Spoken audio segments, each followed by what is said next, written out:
Bonjour, j'ai découvert un mouvement qui s'appelle le pranisme, donc qui consiste à pas du tout manger, à boire peut-être boire un verre d'eau par jour et se nourrir de prana, d'énergie solaire. Il y a à peu près 9000 personnes dans le monde, j'ai entendu, qui font ça.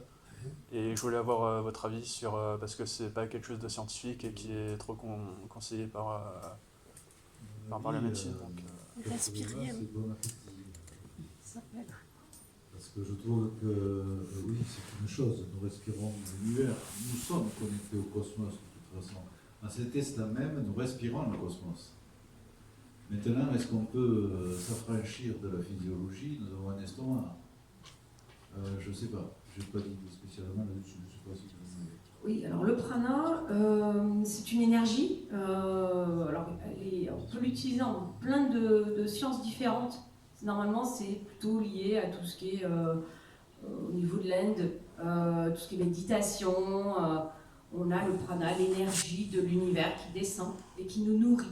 Effectivement, c'est une énergie qui peut nous nourrir.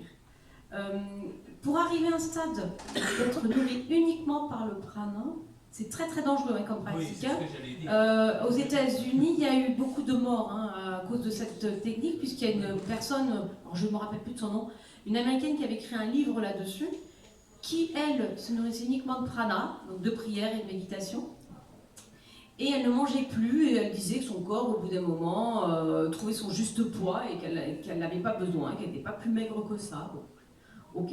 Sauf que ce livre a été publié et il s'est vendu en grand nombre. Et il y a beaucoup de gens qui ont voulu reproduire la méthode de je me nourris de prana. Ils sont morts.